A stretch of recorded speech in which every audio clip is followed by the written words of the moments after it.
Selamat tengah malam kepada pendengar Ria 897 kiriman. Selanjutnya email yang ingin saya bacakan. Ini datang daripada Farhan.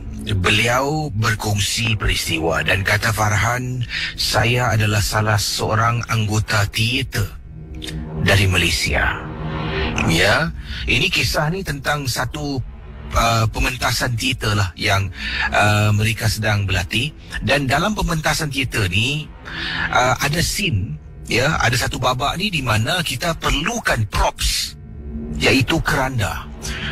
Ya, keranda yang harus diangkat, diusung. Saya tak tahu kenapa. Saya ni sebagai seorang props manager, kita boleh buat, ya, menggunakan perkakas-perkakas, kayu-kayu yang ada. Memang senang nak buat keranda. Tapi tuan director pada pementasan ini mati-mati suruh gunakan keranda yang betul. Bukan yang uluk-uluk. Dia nak betul-betul keranda tu. Dia suruh saya dengan beberapa teman yang lain pergi source it out, pergi cari keranda tu. Mungkin kalau boleh sewa keranda tu untuk pementasan. Jadi akhirnya kita jumpa dengan seorang pakcik ni yang katanya nak sewakan keranda. Kemudian kita bayarlah duit sewa tu, kita bawa keranda tu kembali ke studio. Kata Farhan, beliau ni sebagai props manager, menyiapkan barang-barang yang ada di pentas lah untuk dijalankan lakonan pementasan ini. Jadi apa yang berlaku ni, kadang-kadang bila pelakon-pelakon ni mengadakan latihan, ya, mereka ada script reading, saya pun sibuk di belakang sebenarnya untuk betulkan props yang ada ataupun untuk buat yang baru. Dan akhirnya bila mereka pulang, saya kadang-kala balik agak liwat. Dan pada satu hari ini, saya seorang diri saja. Dua orang teman saya yang membantu saya untuk buat props ni pun pulang lebih awal dari saya. Saya seorang diri, Casey, di dalam teater sedang buat persiapan dan cuba tengok apakah lagi barang-barang yang perlu ada. Apa yang berlaku? Keranda yang kita sewa adalah keranda yang betul, bukan yang dibuat daripada kayu, bukan dibuat sebagai props. Tapi ini adalah keranda yang original, yang mana ramai yang meninggal dunia telah pun menggunakan keranda ini. Keranda ni pula berada dekat sebelah hujung, ya, diletakkan di atas kerusi kiri dan kanan kerusi tu. Jadi keranda tu macam baring lah atas kerusi sebelah kiri dan kanan. Saya ni pula sedang duduk sambil buat stock check, tengok apa lagi perlu saya siapkan. Takut-takut terlupa, Casey. Sedang saya buat stock check, keranda yang terbaring dekat atas kerusi, jadi keranda tu ada hujung lah, hujung sebelah kiri atas satu kerusi, hujung sebelah kanan satu kerusi. Tiba-tiba salah satu kerusi tu bergerak dengan sendirinya ketika saya sedang buat stock checking. Saya terperanjat tu, Visi. Dan saya cuba fikirkan yang positif, tak nak fikir yang bukan-bukan. Saya teruskan, ya, katanya di sini, saya teruskan kerja saya untuk buat stock check props yang diperlukan untuk pementasan ini. Tiba-tiba cek lagi, bergerak, Visi. Keranda tu bergerak dengan kerusi-kerusinya sekali. Dan tahu-tahu, Casey, dekat yang saya duduk ni, dekat sangat dengan keranda, dan boleh dengar dalam keranda tu macam ada orang sedang ketuk-ketuk dan terpekik-pekik seolah-olah nak keluar daripada keranda tersebut.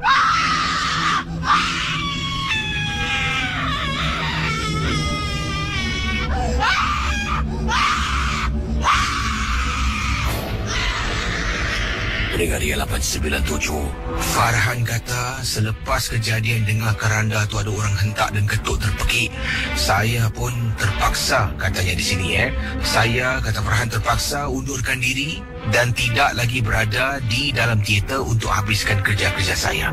Casey, gangguan bukan saja terkena pada saya, malah terkena pada pelakon-pelakon, kru-kru, ya, teater yang lain. Ada yang menceritakan pada saya bila mereka sedang berada dekat belakang ni, mereka rasa-rasakan mereka sedang diawasi oleh sesuatu. Ada juga mengatakan mereka pernah nampak ada susuk tubuh yang berbungkus seperti makhluk pocong yang ada di belakang pentas, iaitu di kawasan props area. Dan akhirnya beberapa hari sebelum pementasan diteruskan, director memberitahu supaya jangan gunakan props keranda ni, yang ini kasih balik, kalau boleh buat yang baru. Jadi saya pun kata pada director, bukan saya tak nak buat yang baru, ini tinggal beberapa hari lagi, mana ada waktu yang saya nak buat yang baru.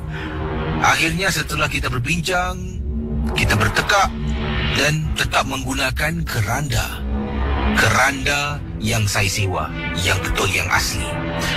Pada 2 hari sebelum pementasan, keranda yang sama digunakan untuk salah satu babak lah kematian. Bila nak angkat keranda tu dari kerusi, seolah-olah dalam keranda tu ada sesuatu, ada seseorang, punyalah berat. Tahu-tahu tuan director bersuara, "Hey, kan aku dah cakap jangan tabur pacai. Aku tak nak pacai. Aku cuma nak keranda ni je." Kemudian kita pandang antara satu sama lain. Saya pun menjawab, "Mana ada pacai? Aku tak tabur pun." "Habis macam mana aku boleh bawa pacai?" Kisi, keranda tu masih belum boleh diangkat sebab berat sangat-sangat. Kita pun lepaskan tangan. Kita tengok apa yang berlaku. Keranda tu bergegar Kisi. Sampaikan tuan director terperanjat. Saya pun dah memang tahu hal ini berlaku, cuma terkejut bila nampak depan mata benda tu di depan kawan-kawan yang lain, katanya Farhan, mengganggu. Dan akhirnya keranda tu tidak digunakan. Saya terpaksa buat yang baru dengan lebih ramai orang membantu saya untuk pementasan ini. Itulah kisah pengalaman yang diceritakan oleh Farhan yang berlaku di Malaysia, di mana antara props yang digunakan untuk pementasan ini, kata tuan director nak gunakan keranda yang asli, yang original. Macam-macam nak asli, nak original, hati-hati je lah. Baik, saya akan teruskan dengan kisah berikut ini. Ini ada kiriman email dari pendengar kita yang berkongsi pengalaman. Dan ini datangnya daripada mana ni Ini pendengar dari seberang tambak lah, dari negeri Johor ni. Namanya Rahayu. Rahayu bertanya soalan berikut ini. Kata Rahayu, "Kisi, saya pernah mendengar satu pengalaman yang diceritakan oleh ibu saya tentang kampung saya. Tempoh hari, Kisi ada ceritakan perkara yang serupa, tapi Kisi tak sebut kawasan mana. Boleh saya tahu tak? Sebab ibu saya pernah menceritakan tentang perkara yang serupa. Perkaranya apa? Tentang di kampung saya ada seorang bidan, ataupun lebih tepat lagi, ada seorang tukang ubat bomoh yang menyamar sebagai seorang bidan. Kalau sesiapa yang hamil nak melahirkan menggunakan khidmat beliau, bidan itu, bomoh itu akan ambil kesempatan. Antaranya, uri itu akan dibawa pulang, katanya nak ditanam, akan diberi makan kepada makhluk-makhluk yang dipelihara. Dan lainnya juga, pada malam-malam tertentu benda ini akan dilepaskan, akan berleluasa di perkarangan kampung kami. Saya ingin bertanya pada Kisi, boleh tak Kisi beritahu kampung mana yang Kisi ceritakan? Terima kasih. Wassalam." Kita teruskan dengan kisah yang dialami oleh Fitriana yang memang cukup menyeramkan. Kata Fitriana, apabila ibu saya meninggal dunia, untuk pengetahuan Kisi, ibu saya ini ada menyimpan saka. Pada setiap malam-malam tertentu, dia ada banyak Kisi keris-keris yang dia simpan dalam satu peti. Dia akan mengasap keris itu dan kemudian cuci, bilas keris tersebut dengan menggunakan limau. Perkara ini juga dilakukan oleh abah saya, tapi saya lebih rapat pada ibu. Maklumlah Kisi, saya, kata Fitriana, satu-satunya anak dalam keluarga. Bila ibu meninggal dunia, sayalah orang yang paling sedih, lebih daripada ayah saya. Ada seorang kenalan Pak Long saya, beliau adalah seorang ustaz. Beritahu pada Pak Long untuk sampaikan pada saya. Untuk beberapa hari, mungkin beberapa minggu ini, saya dinasihatkan supaya jangan tidur duduk dalam rumah. Kalau boleh saya duduklah rumah makcik, pakcik, saudara mara yang lain, kata Fitriana. Saya tanya kenapa. Pak Long saya hanya mengatakan, jangan. Kalau boleh janganlah. Jadi saya berdegil. Saya kata tak ada apa-apa lah, tak ada apa-apa. Dan saya tak boleh tinggalkan rumah sebab banyak kenangan saya bersama dengan ibu dalam rumah saya. Casey, malam yang kedua setelah ibu meninggal dunia, saya sedang tidur dalam bilik ibu. Ayah malam tu bertugas. Dalam rumah tu saya seorang saja. Ibu saya ada sejarah simpan saka, ada sejarah simpan keris-keris pusaka yang tadi saya dah katakan pada Casey. Sedang saya tidur, saya dengar bunyi orang ketuk tingkap. Entah macam mana saya boleh terbangun. Saya dengar suara Casey. Viviana, Mak datang. Apabila saya lihat luar jendela, kata Fitriana, saya rasa macam ibu saya berada di luar tingkap. Takut, rindu, seram, sedih, semua bercampur aduk. Nak buka tak nak, nak buka tak nak. Saya tak berani nak buka pintu. Saya tak berani nak buka tingkap, kata Fitriana. Saya keluar dari bilik, pergi ke ruang tamu, saya telefon Pak Long. Malam tu juga Pak Long datang jemput saya, Casey. Tidur di rumahnya. Barulah di rumah Pak Long ceritakan pada saya, ibu meninggal, meninggalkan saka. Yang datang tu bukan ibu, malah saka arwah ibu yang nak diturunkan pada saya yang belum lagi kesampaian. Bila saya dengar, saya terperanjat, Casey. Saya memang terkejut. Ayah saya memang tidak indahkan dan kisah tentang hal ini. Dia seolah-olah dah tak sayang dan tak ingatkan saya sebagai anaknya. Tapi Pak Long saya memang ambil berat. Sampai ke saat ini, Casey, saya masih duduk rumah Pak Long sebab masih belum dapat menghalau menyekat saka diturunkan pada saya. Terima kasih dan juga selamat tengah malam, Casey. Saya harap anda jangan mudah percaya dengan setiap kisah dari mulut saya, dari kiriman email yang dibaca, pendengar-pendengar yang telefon, ya, dan sebagainya lah. Anda anggaplah rancangan MJ12, Misteri Jam 12, kadar hiburan. Seperti menonton filem seram, tidak lebih dari itu. Jangan terlampau taksub dan mudah percaya. Walau apapun, kalau ingin kepastian, anda rujuklah pada pakar yang arif, bukan dengan saya. Baik.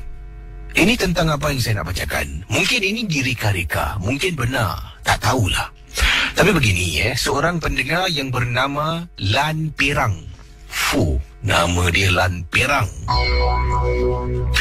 Assalamualaikum, Casey. Waalaikumsalam. Nama saya Lan Perang. Jangan sebut nama yang ada pada alamat email yang saya kirimkan kisah ini. Ini bukan kisah yang seram lah yang saya alami, tapi saya nak berkongsi sesuatu. Seorang kenalan, ya, wanita lah yang beliau kenal ni, terperanjat saya apabila dia tunjukkan saya dia membeli minyak pengasih. Membeli minyak pengasih. Minyak pengasih ni yang dia tunjukkan saya dalam botol kecil, dan dalam botol tu macam ada akar-akar kayu tau yang dimuatkan botol kecil. Kemudian dia tunjuk, kau tahu tak ni apa?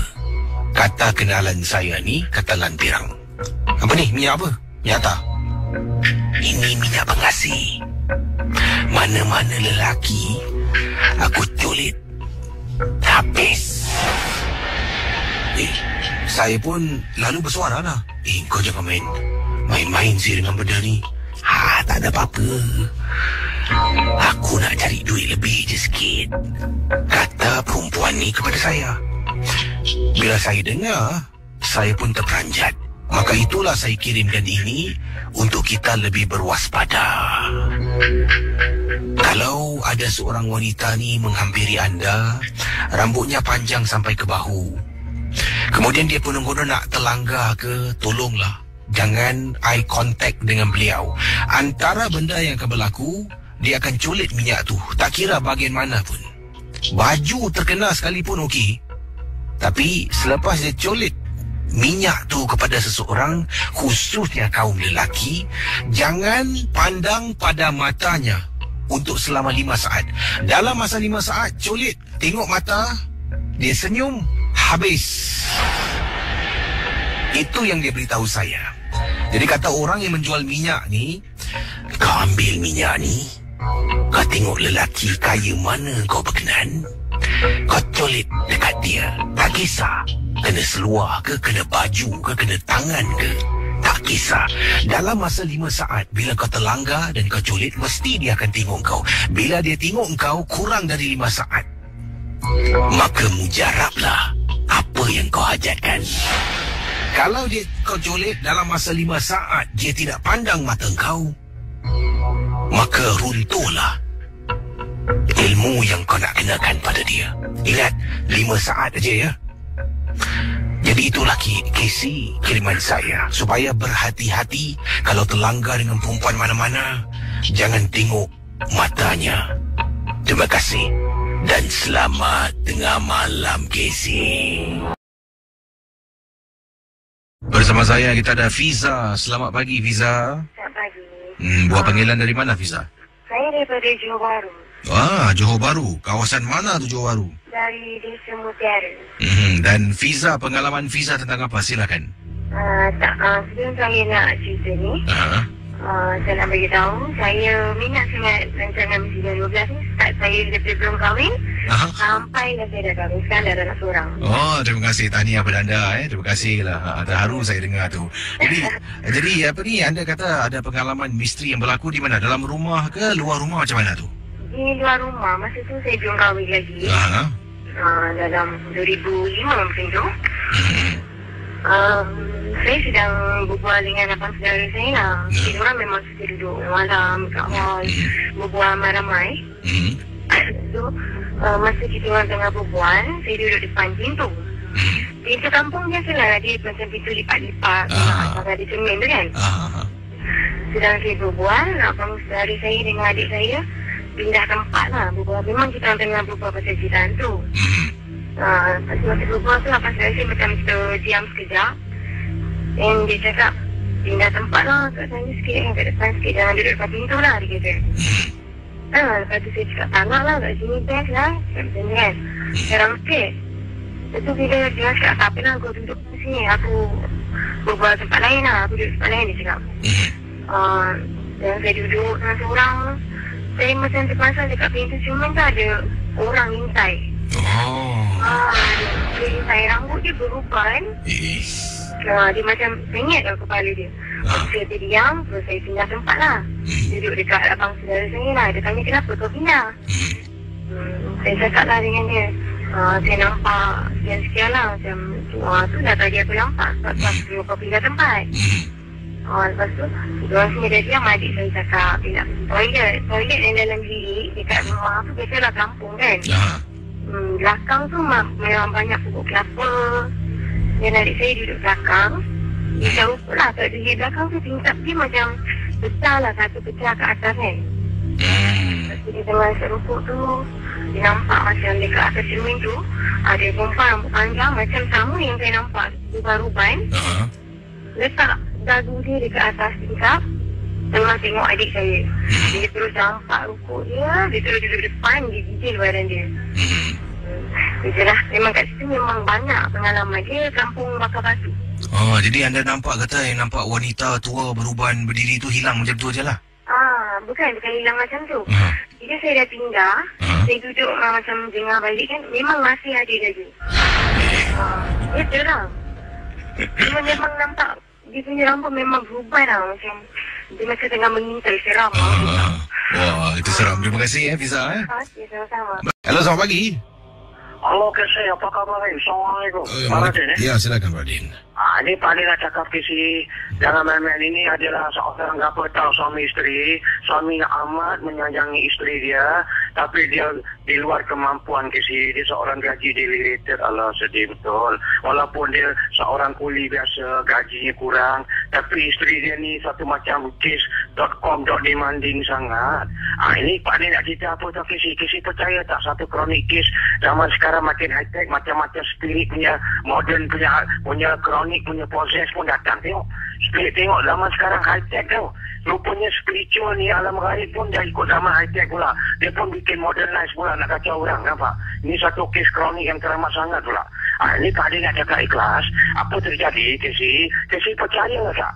There's a spirit in the phone when Casey, orang kata selalu spirit of the coins kan. But have you heard that people, there's spirit in the phone? Ini punca dia apa tau Casey? Kesampukan yang terjadi. Mula-mula Pak Din nak saya ke kronik kes ni, aku agak jadi satu macam sedih juga. Pasal aku cakap, apa punca wanita ni tersampuk? Isteri ni tersampuk Casey. Sebab apa? Bila malam aja, simptom dia tersampuk apa tau Casey? Selalu dia akan dengar apabila lepas dia berbual aja dengan suami dia ke atau dia berbual tahulah. Orang kata isteri kan wanita walaupun dah kahwin kan sayang mak, sayang ibu, sayang bapak. Kadang-kadang telefon mak bapak dia. Macam Casey kan kadang bila call mak dia, telefon bapak, siapa tak sayang mak bapak kan. Jadi kalau you call yang mak dia so begini. Tapi tanpa dia sedar, setiap kali lepas dia telefon, the spirit akan wujud Casey. Benda halus yang mengganggu handphone ni, the spirit of the coin rupanya ada kes kronik yang Pak Din baru settle. The spirit of the phone ini kan astagfirullahaladzim, satu macam dia Pak Din fikir balik lepas dia ubat. Astagfirullahaladzim, kita tengok uninformed sampai kronik sekarang. Kau boleh masuk dekat telefon pula, kau boleh proses orang ini Pak Din cerita. Kalau dalam perubatan tu ilmiah, dia apa tahu lepas dia taruh telefon akan terjadi apa tau Casey, dia tak akan dapat tidur dan seperti telefon dia tu macam ada self ringing atau kadang-kadang ada divert dan kadang ada something playing with the phone. Casey Pak Din cakap ikhlas alam gaib Casey, model-model spirit ni they can create anything in our life. Casey pernah dengar tak ada rumah kadang-kadang lampu kelap-kelip, kadang-kadang lampu buka sendiri, sedangkan lampu dia orang boleh main pipe, dia orang main apa lagi rupanya dia orang dah bikin divert dan special punya modernize bilang ganggu orang possess spirit dekat handphone. Ni punca dia Pak Din cakap ikhlas apa tadi. Dia sebenarnya beli handphone ni tengok seorang suami, Allah sayang kau isteri kau lah mak. Aku dengar pun bangga. Apa terjadi Casey? Dia sebenarnya orang kata handphone bini dia dah rosak. Orang kata lepas tu dah macam expired ke apa tak tahulah. Aku pun tak faham pasal handphone aku kronik. Phone baru-baru pun high-tech Pak Din tak tahu. Jadi apa dia bikin? Dia telah beli ni phone. Dia tahu tak kan kadang dekat luar-luar kan ada jual resale phone, kedai-kedai. Dia beli dekat mana tau Casey? Daerah Jelang Serai kan ada lorong 17 lompat depan Haji Muhammad Saleh dari masjid power. Haji Muhammad Saleh pun masjid power. Tapi rupanya sebelah depan itu ada spirit ni handphone pula yang dekat dalam dekat dia briefcase dekat tempat counter-counter tu kan ada. Jadi suami yang baik hati ni, yang budi baik telah beli ni handphone. Rupanya Casey, ini Pak Din bukan nak mengasut bukan semua Pak Din bukan nak kacau orang berniaga nak pauto, tidak. Dalam phone ni rupanya kadang-kadang adalah the date of the person ni handphone yang telah orang kata dijual Casey. Mungkin orang tu adalah saudara mara dia ke apa, tak nak ambil ini handphone. Jadi kan kita boleh trade in dengan handphone. Kadang-kadang orang kalau desperado ke apa, kadang-kadang kan dia beli handphone pasal tak ada duit ke apa. Jadi dia beli jual handphone kan. Jadi dia sudah belilah the second handphone yang ada display cantik-cantik. Tapi resale punya handphone, tahulah orang kalau salesman kalau nak jual handphone kan dia cantik-cantikkan, dia polish ke apa, dia nampak handphone tu macam brand damn very new sih. Tapi rupanya ada kronik dalam handphone tu. Jadi terpilihlah suami yang malang ini kerana demi kasih sayang cinta yang teramat pada isteri, dia beli handphone ni dan dia bawa balik. Bila dia bawa balik Casey, indah kabar dari rupa cantiknya handphone tu. Rupanya dalam rupanya ada suara gangguan spirit of the handphone yang bergelora mengganggu handphone tu. Casey tahu tak, Pak Din lepas ubat berupanya Pak Din cakap tahu dia adalah apa tak Casey. Mungkin Pak Din cakap bila Pak Din ubat apa gangguan spirit ada handphone ni tau Casey. Lepas dia dah buat-buat dengan mak dia, benda ni malam akan datang. Casey tahu tak, dan the night roaming the night life or the unseen force akan wujud di waktu malam. Setiap gangguan akan wujud di waktu malam. Itu pasal Casey make story kes misteri jam 12 power. Because ini memang waktu misteri jam 12 ni adalah waktu 12 malam and above. Datanglah spirit ni. That's why you program ada power yang betul misteri jam 12. Jadi apa terjadi? Bila sebelah 12 saja dia lepas, dia kadang-kadang suami isteri kan nanti kadang-kadang suami nak pergi toilet, kadang isteri pergi toilet, tapi nanti Casey handphone tu Casey tahu tak berpindah sendiri tau. Macam mana ni dia taruh katakan dekat beriti atas, tapi handphone tu boleh pindah lain tempat Casey. Macam kita taruh on the north parallel angle tapi dia pergi on the different angle. Jadi isteri dia cakap, "Mak, handphone ni kan saya taruh dekat sebegini. Macam mana angle dia boleh sebelah ujung pula? Katakan dia 3 inches, sekali dia masuk 7 inches punya divert, punya position ni, dia telah posisi yang lain pula. Kadang-kadang ada masa dia terjatuh sendiri. Tapi dia cakap, bang, kita tutup tingkap. Macam mana handphone ni boleh jatuh? Tapi rupa tanpa setiap hari berganti minggu, berganti gini, setiap kali dia berbuat, rupanya dia spirit tu makin hari makin masuk dalam diri dia, Casey. Dan akhirnya orang kata kirakan terjadilah, orang kata kirakan gangguan alam gaib yang telah bertapak di handphone. Mungkin handphone dari kematian orang-orang yang dah meninggal, atau mungkin kadang-kadang rohani dia tu ada masa datang berkunjung nak tengok tuan milik kepada si handphone tu, Casey. Akan datang mungkin rohani dia berkunjung nak tengok milik kepunyaan dia. Sekali rupanya milik kepunyaan dia ni telah berada di rumah keluarga Melayu ni, seorang wanita, isteri yang suaminya sayang belikan handphone. Tapi apa gangguan dia, Casey? Ni paling cerita punca pula nak masuk dia, the spirit of the phone yang mengganggu ni, Casey. Dia apa tahu, lepas dia dah berbual, kecampukan yang terjadi apa tak, Casey? Dia akan merasa telinga dia terlampau bisa, dan apabila dia telefon akan ada suara humming voice yang begitu gory voice. Gory voice ni suara yang menyeramkan, lebih kronik. Kadang-kadang macam Casey bikin kan sound effect yang agak macam .com, .kronik, .kis, seram-meram punya suara.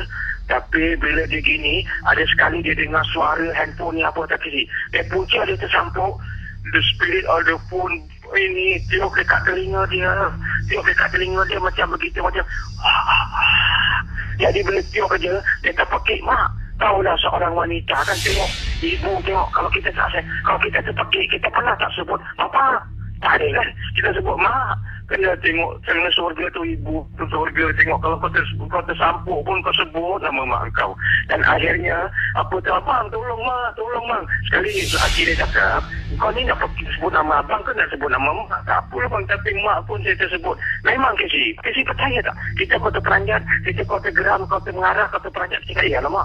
Kan nama mak, alamak sucinya mak, sayang mak. Jadi apa terjadi?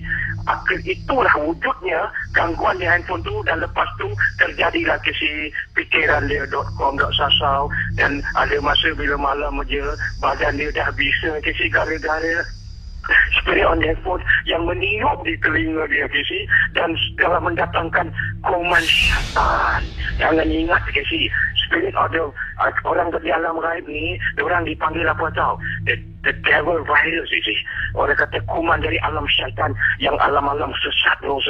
Jadi kuman .com, .syaitan yang nonsen ni telah masuk, rohani yang nonsen, yang sesat ni telah masuk dalam mengeluarkan satu tiupan virus yang dipanggil tiupan virus kesyaitanan, Casey, dan telah meresap di jiwa dia dan badan dia, telinga dia semua sakit, dan telinga dia sampai nak naik torik, Casey. Tengok kes tu kronik tak? Astagfirullahaladzim, nyanyi betul lah spirit dia. Jadi apa nak buat? Jadi dia datang, dia pergi doktor dia pergi cek doktor. That's what happened to your ear. Orang kata nak katakan macam torik, bukan torik, tapi there's nothing but it came on swelling. Semakin hari semakin bengkak, Casey, dan efek sampai dia ingat, bang, jangan aku dah kena suspect cancer tak bang? Dia kata tidak. Akhirnya dia panggil Pak Radin, dan Pak Radin bantulah. Pak Radin cakap, awak kenapa? Tak ada Pak Radin, nasib baik dia kasih Pak Radin clue. Tengok, Pak Radin pun tak boleh detect. Nasib baik dia, kesian nama Allah. You see, the woman, the honesty of woman is really make her a good housewife. Macam Casey, the honesty of Rizal make you love her very much. Jadi apa terjadi? Terjadilah orang mereka ini di handphone. Pak Radin cuba tengok handphone ni. Bila Pak Radin tengok handphone, nak benda raib, Casey, nasib baik Pak Radin datang malam. Bila Pak Radin pegang handphone tu, dia melawan aku lah. Astagfirullahaladzim, kau jangan nyanyi. Tengok, kau nak bikin aku sebagai kau punya boxing partner ke pancing partner. Jadi bila Pak Radin datang, Pak Radin pegang handphone, Pak Radin ada current macam magnetic force, macam mencucuk-cucuk satu macam berjarum, menikam badan aku tu, urat aku. Alamak, ini handphone ni satu macam mana kau beli? Dia paksa dia cakap, kesian suami Pak Radin, saya sebenarnya tak mampu. Kami bini saya ni asyik.com dah beli siang malam beli abang handphone. Bini saya tak kerja. Sebab dia cakap, tak apalah. Kau dengar cakap bini, kalau bini setia sayang dengan bini, kan power. Jadi Pak Radin kasih tahu dengan baik lah. Sebenarnya Pak Radin bisik dengan dia lah. The spirit is listening, Benda alam gaib ni, bila kita nak ubat dia, bila kita tengah nak tackle dia, handle dia, dia dengar ke sih. Jadi Pak Radin pagi masuk dekat bilik, Pak Radin cakap pergi kat dapur, panggil laki bini, you come Pak Radin nak bawa taruh kat Pak Din nak ubah kat dapur. Dan Pak Din whisper apa tau? There's a devil spirit in your handphone, you know. Orang kata, kirikan, where you buy? Dia kata, atau Pak Din bye-bye dekat tempat briefcase, dekat dia hilang ni ada lah. Tapi nampak macam cantik, memang cantik. Tapi di dalam tu rupanya ada berpuaka.com, dia cantik, ada kes buruk, kes pula. Jadi Pak Din bantu. Lepas tu Pak Din cakap, kau buanglah ini handphone, atau you better throw it lah.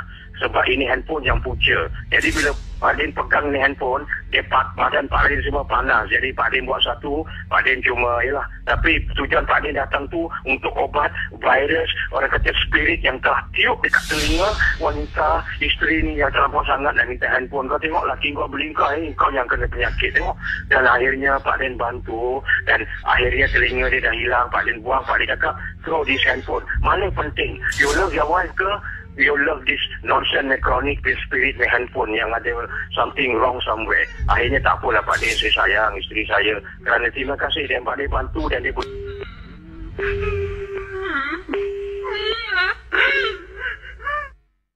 Ini adalah satu peristiwa yang dialami, kata kiriman dari Fauzi. Fauzi berkongsi kisah beliau ketika menunggang motosikal pada waktu malam, dan hal yang diceritakan ini berlaku di salah sebuah kawasan di Yishun, katanya Fauzi. Kita kongsi sama kisah kiriman Fauzi kepada saya dalam rancangan Misteri Jam 12.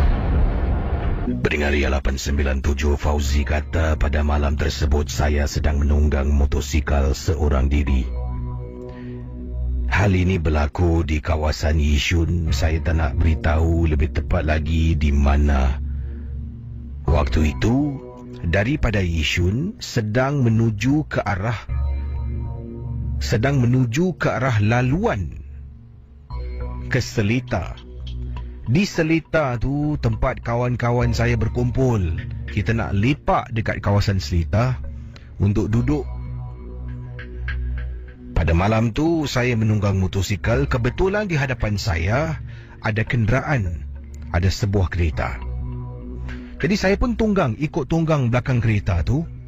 Dekat satu laluan KC Simpang 4, saya ingat lagi,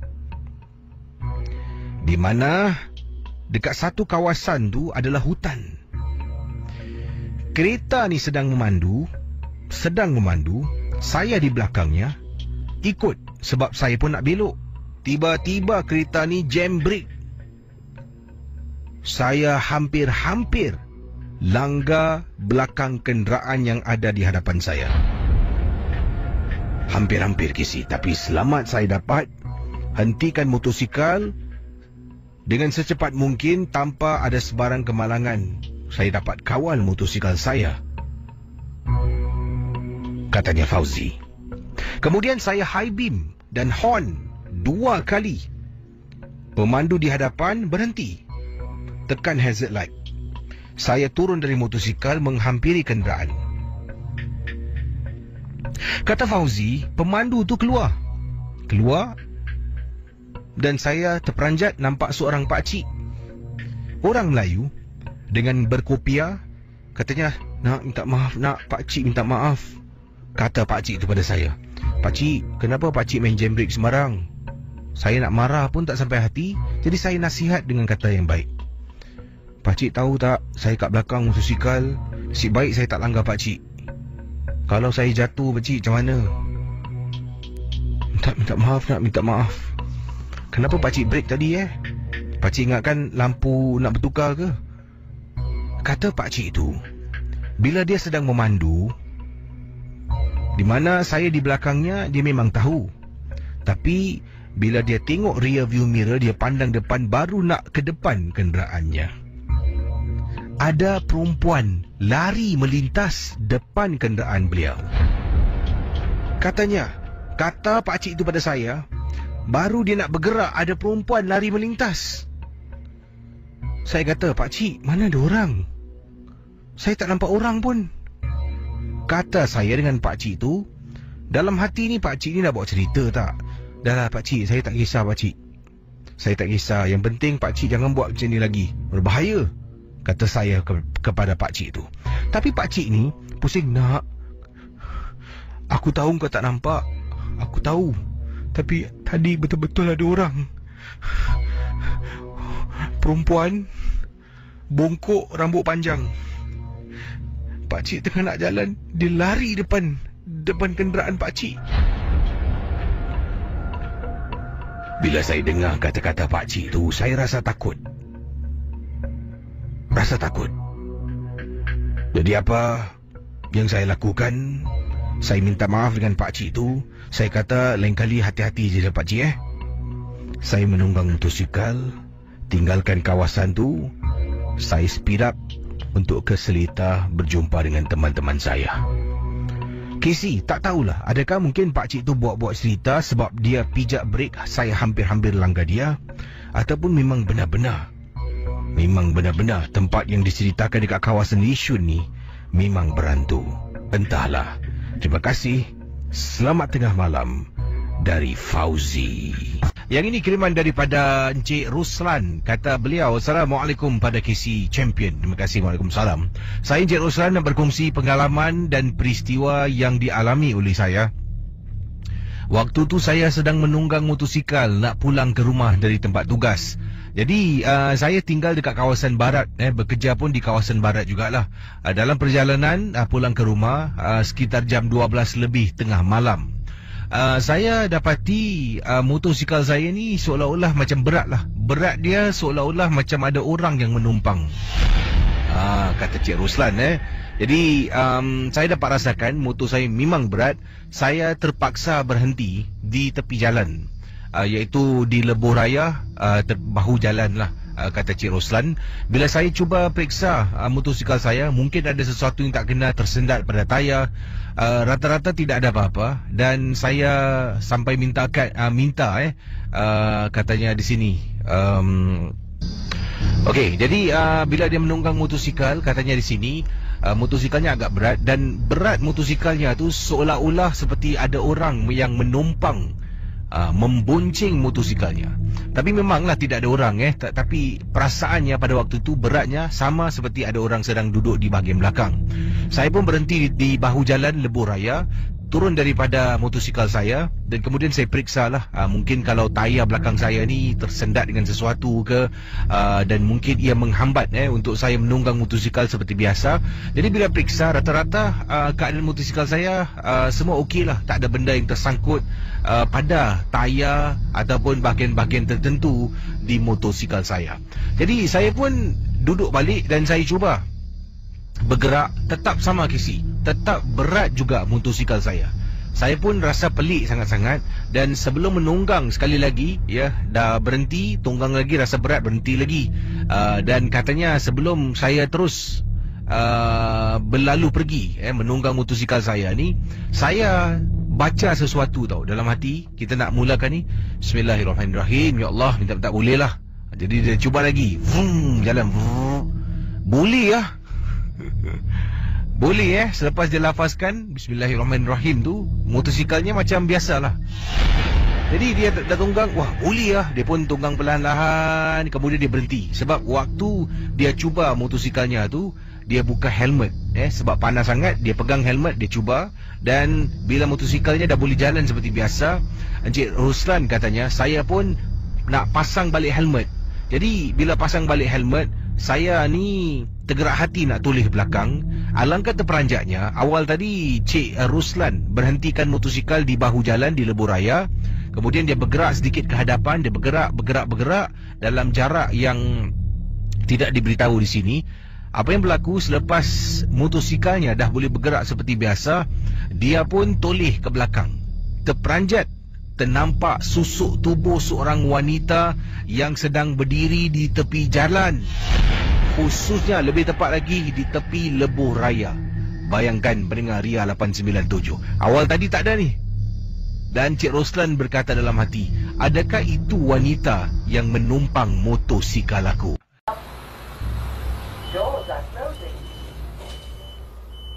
Okey, saudara, ini kisah yang dikongsi sama berlaku ini antara katanya di sini, Assalamualaikum Kisim, Waalaikumsalam. Nama saya Muhammad Idham. Apa khabar Idham? Saya ingin berkongsi satu pengalaman yang mana saya adalah seorang pekerja pindah pindah rumah, mungkin pindah pejabat. Dan kata Muhammad Idham, pengalaman yang beliau alami ini berlaku di salah sebuah kondominium yang dah pun nak dirubuhkan, yang mana para penginap di kondominium ini terpaksa berpindah ke tempat yang baru. Dan tempat ini akan dikosongkan, akan dirobohkan dan mungkin akan dibangunkan bangunan yang barulah. Jadi kerja saya ni, saya telah pun diupah oleh tuan rumah yang telah mendapatkan khidmat syarikat saya kerja untuk pindahkan barang-barang rumahnya. Jadi temu janji itu dibuat hanya selepas jam 8 malam. Sebabnya owner rumah balik kerja jam 6 petang. Jadi dia hanya boleh buat temu janji untuk pindahkan barang-barang hanya selepas 8 malam. Jadi 8 malam kita berjumpa di luar kondominium. Dan kondominium tu selalunya, kalau cakap tentang rumah kondominium ni, dekat depan pintu masuk kondominium mesti ada pengawal keselamatan yang menjaga. Tapi tidak, di booth pengawal keselamatan ataupun di dalam tempat jaganya pengawal keselamatan, langsung tak ada orang, kosong. Yang saya dapat lihat CCTV tu, rak-rak CCTV tu semuanya kosong. Mungkin barangan-barangan di sana telah pun diangkat dan dipindahkan ke tempat yang lain. Jadi bila masuk dalam, tempat tu dah jadi macam tempat zon peperangan, yang mana ada banyak kayu-kayu yang diletakkan di tepi. Mungkin ini nak tutup lah tingkap-tingkap cermin-cermin yang bakal dirobohkan kondominium ini. Jadi saya pun masuk dengan arahan tuan rumah yang tunggu kami di hadapan. Kemudian dia arahkan untuk pandu terus dan tunggu dekat blok hadapan sana. Pendengar Ria 897, kisah yang diceritakan ini berlaku di Malaysia, bukan di Singapura.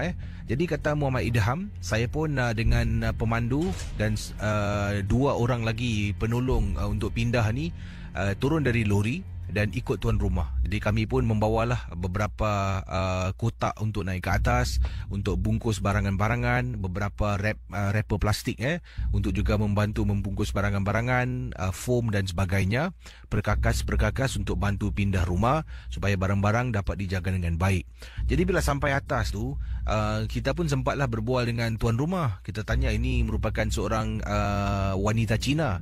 Jadi kawan saya cakaplah dengan dia, wah ni sudah pindah ramai ni, bagaimana? Tak tahulah, ini management lah mau ambil balik ini tanah, mau buat something else lah. Jadi kita udah pindah. Jadi kita pun bercakap lah, oh sini dah semua pindah ke? Oh ada lagi beberapa lah, beberapa unit rumah yang masih belum pindah. Tapi kebanyakan 80% lebih dah pun pindah. Jadi boleh anda bayangkan situasi di estate kondominium ni. Mungkin tingkat 2 tak ada orang, tingkat 3 langsung kosong koridornya, tingkat 4 mungkin 1-2 orang yang tinggal. Jadi tuan rumah yang mendapatkan khidmat kami untuk berpindah ni, katanya di sini tinggal di tingkat 8. Jadi saya pun dengan kawan-kawan semua keluarlah pergi ke unit rumahnya. Dalam perjalanan nak pergi rumah, ini kondominium ni agak lain sedikit. Koridornya kiri kanan semua pintu rumah. Dia tidak boleh nampak luar.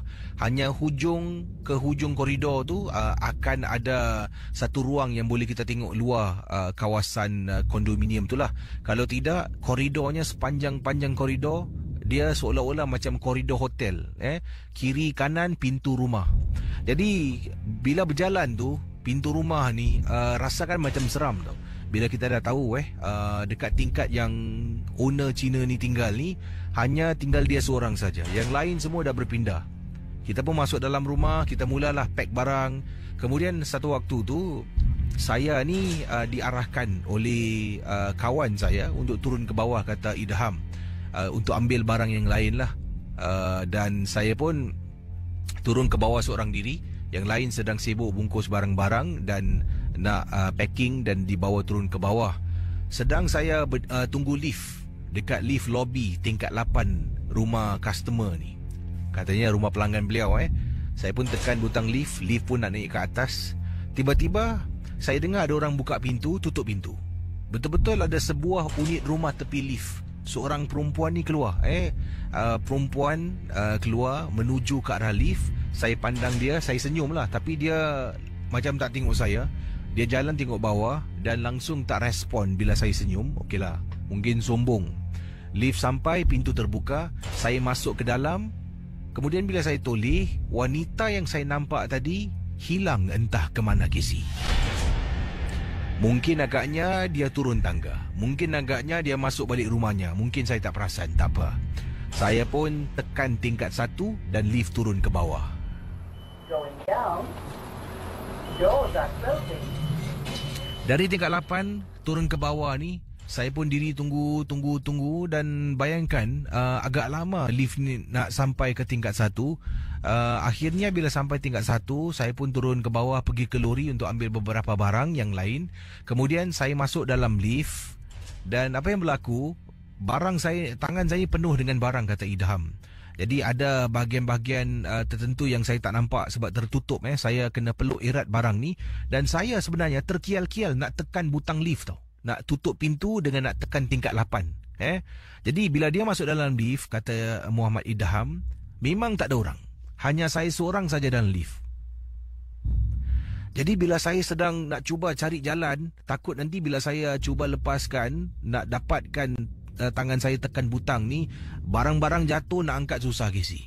Jadi saya cuba miringkan badan nak tekan ni. Tengah nak miringkan, tiba-tiba entah dari mana ada tangan datang tolong saya tekan tingkat 8 dan tutupkan pintu lift.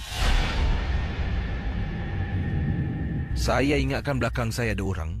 Saya pun bukan toleh, sebab saya nak toleh pun tak boleh. Kata Idham, saya pusing. Saya pusingkan tubuh saya, tengok satu lift saya pusing, langsung tak ada orang, Casey. Sepanjang perjalanan lift naik ke atas, bulu rumah saya meremang. Saya masih tertanya-tanya ni, siapa yang tolong saya tadi? Saya nampak tangan tolong tekan butang lift tingkat 8 dan tutup pintu. Lift sampai di tingkat 8, pintu terbuka. Saya jalan keluar dan saya rasakan seperti ada orang dekat belakang, tapi saya tak berani nak toleh ke belakang. Dan itulah kisah yang diceritakan oleh Muhammad Idham ketika dia bertugas pada waktu malam menolong salah seorang pelanggan untuk pindah rumah. Terima kasih dan selamat tengah malam. Okey, itu dia kisah yang kedua, kiriman daripada Muhammad Idham dari Malaysia yang berkongsi pengalaman. Kisahnya berkenaan tingkat tu seperti yang dikatakan oleh tuan rumah lah. Oh, ini semua kosong, semua rumah aku aja mau pindah ni. Kemudian bila tengah tunggu lift, tiba-tiba ada orang keluar daripada salah sebuah unit. Yang pelik, masuk lift, pusing, perempuan tu hilang. Naik atas, terkial-kial nak tekan butang lift sebab banyak barang tangan. Dan dia terperasan ada tangan yang hulu tolong tekan lift. Ini kira hantu baik lah. Hantu yang mungkin suka membantu orang lah dalam kesusahan. Tapi dia tak tahu yang dia tu menakutkan orang.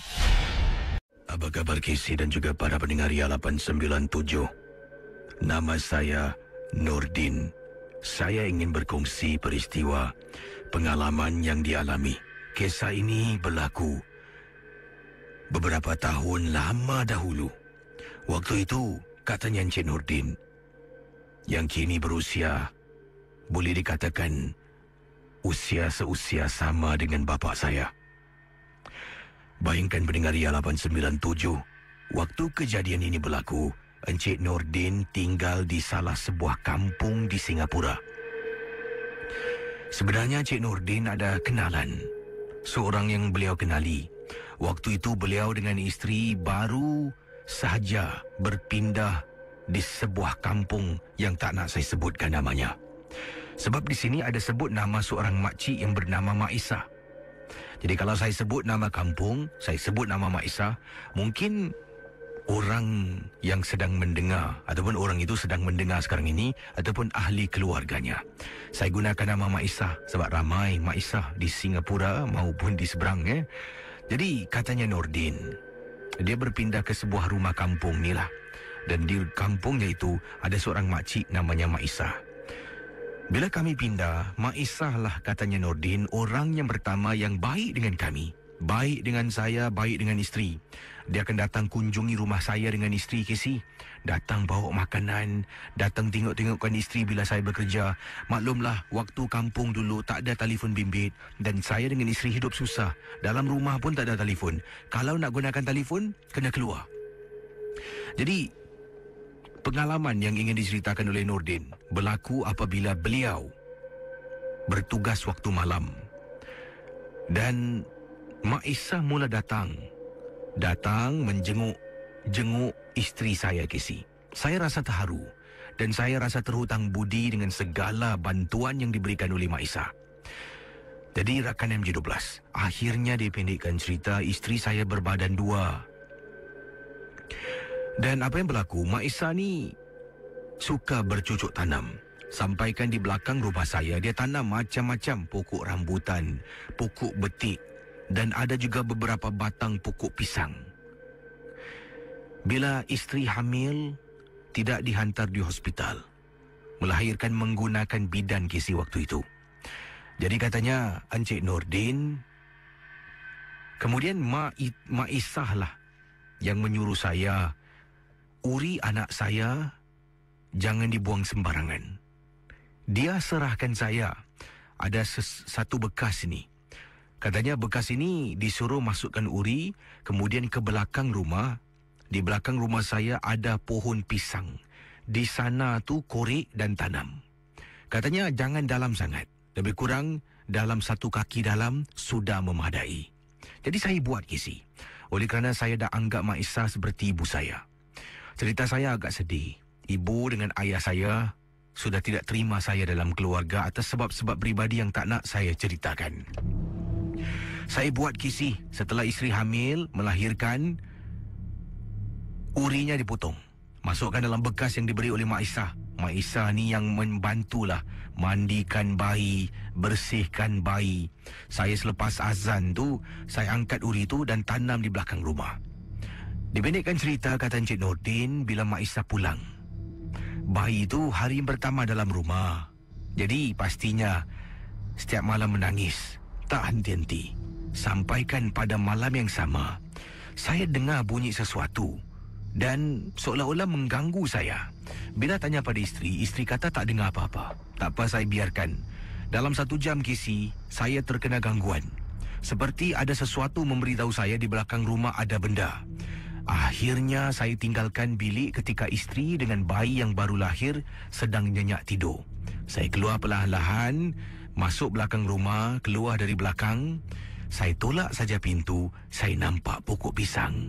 Casey, dekat pokok pisang, Casey bayangkan, kelihatan seperti susuk tubuh sejenis lembaga yang menyeramkan.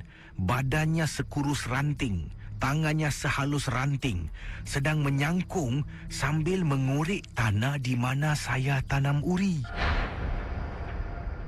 Bila saya nampak, dengan segera saya memandang ke arah kiblat. Saya laungkan azan sekuat-kuatnya. Casey, saya laungkan azan. Anak saya boleh dengar menangis. Isteri saya dengar memanggil saya berkali-kali. Sampai saya habis laungkan azan, saya toleh makhluk dah hilang. Kemudian isteri menangis memanggil saya. Isteri tanya, kenapa abang? Kenapa abang? Abang buat apa? Saya pun mengatakan, yang tak ada apa-apalah, abang azan. Kan kita kan baru dapat anak. Jadi azan lah dekat dapur rumah, belakang rumah. Takut-takut nanti ada benda yang tak baik datang. Jadi Casey, saya pun kembali ke tempat bawah pokok pisang.